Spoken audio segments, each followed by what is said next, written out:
Hello, and welcome to this week's writing tip. Today we will be discussing some plot mistakes that you should avoid.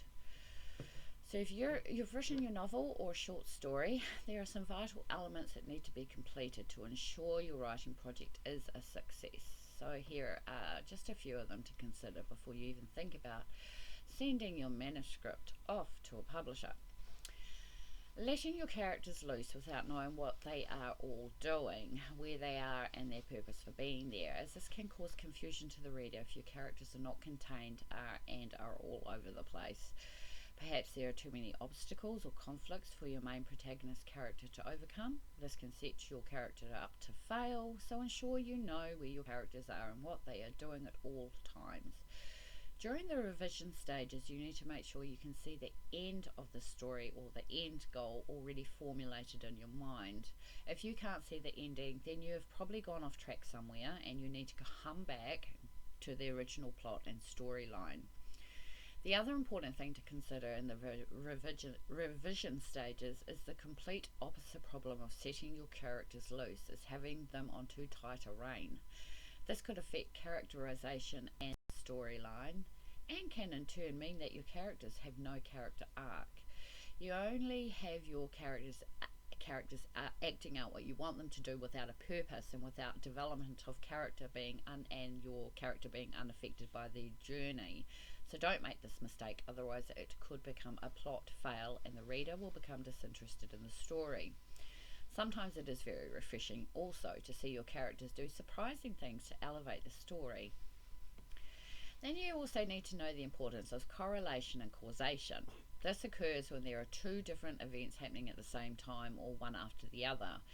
Everything the characters do have some effect on the characters and the storyline. Like the first event should lead to the cause and effect in each of the scenes.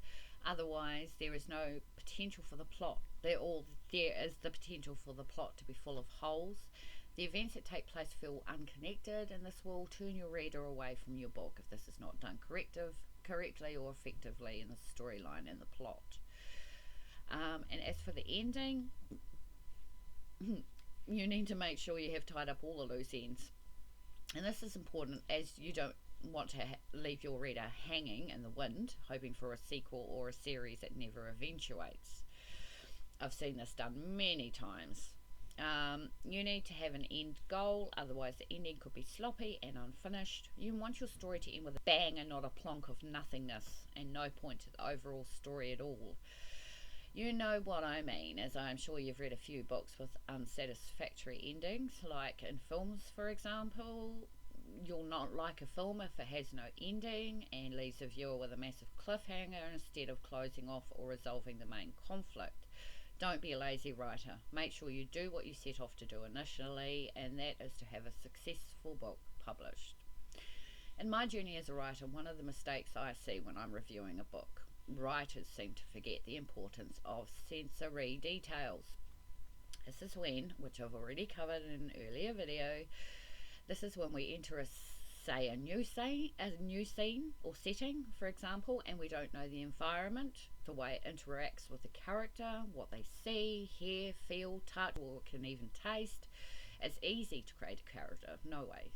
It's totally easy, but without internalizing the character's emotions, feelings, and descriptions of the environment, then the story could flop.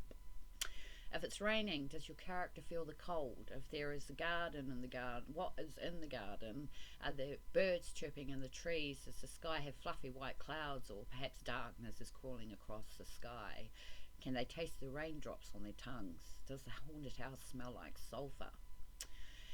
Anyway, these have been some things to consider when revising your novel or short story, and I hope that this has helped you on your writing journey this week. And until next time, stay safe and bye for now.